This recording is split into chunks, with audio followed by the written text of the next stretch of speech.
ஏ wonder facts channel சார்பாக உங்களை அன்புடன் வரவேற்கிறோம் நண்பர்களே.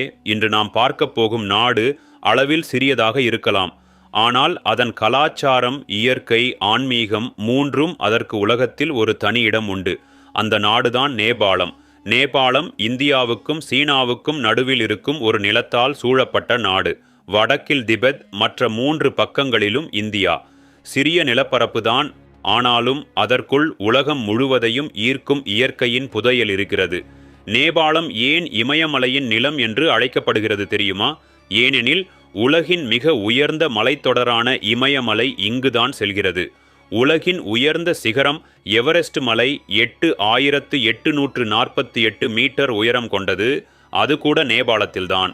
உலகின் 10 உயர்ந்த மலைகளில் 8 மலைகள் நேபாளத்தில் இருக்கின்றன. உண்மையிலேயே இயற்கையின் அதிசயம். இங்குள்ள ஷெர்பாக்களின் வாழ்க்கை, பனிப்பாறைகள், பனிமலைகள் எல்லாமே ஒரு கதையைப் போலவே தோன்றும். நேபாளத்தின் தலைநகரம் காத்மாண்டு. இது மக்கள் அதிகமாக வசிக்கும் நகரம். பழமையான கோயில்கள், ஸ்தூபிகள், தர்பார் சதுக்கங்கள் என ஒவ்வொரு இடமும் வரலாறு பேசும். நேபாளத்தின் கலாச்சார பாரம்பரியத்தை காண நினைத்தால் காத்மாண்டு தான் உங்களை கவரும். இப்போது மக்களை பற்றி பார்ப்போம். நேபாளத்தில் சுமார் 3 கோடி மக்கள் வசிக்கிறார்கள். அதன் முக்கிய மொழி நேபாளி. ஆனால் இங்குள்ள மக்கள் இந்தி, மைதிலி, போஜ்புரி, தாரு, ஆங்கிலம் என எல்லாவற்றையும் பேசத் தெரிந்தவர்கள். நேபாளம் ஒரு காலத்தில் உலகின் ஒரே இந்து மத நாடு. இன்றும் சுமார் 80% மக்கள் இந்துக்களாக இருக்கிறார்கள். இந்தியாவைப் போலவே ராமர், சிவன், துர்க்கை, கிருஷ்ணர் ஆகிய தெய்வங்கள் நேபாளத்திலும் வழிபடப்படுகிறார்கள். மேலும் நேபாளம் பௌத்தத்துக்கும் முக்கியமான இடம். ஏனெனில் கௌதம புத்தர் பிறந்த இடம் லும்பினி நேபாளத்தில் இருக்கிறது. இன்று அது உலக பௌத்த யாத்திரை தலமாக உள்ளது. ஆயிரக்கணக்கானோர் உலகம் முழுவதிலிருந்தும் அமைதியை தேடி இங்கே வருகிறார்கள்.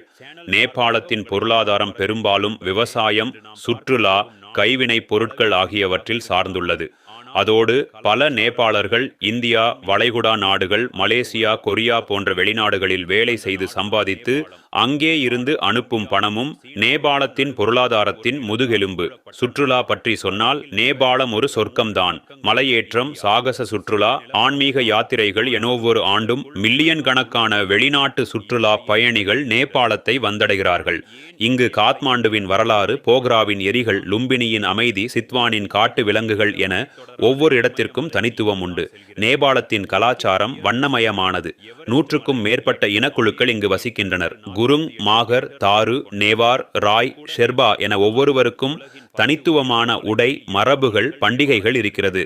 இந்த கலாச்சார பல்வகைமைதான் நேபாளத்தை தனித்துவமாக்குகிறது. அரசியல் அமைப்பை பார்ப்போம். நேபாளம் கூட்டாட்சி ஜனநாயக குடியரசு.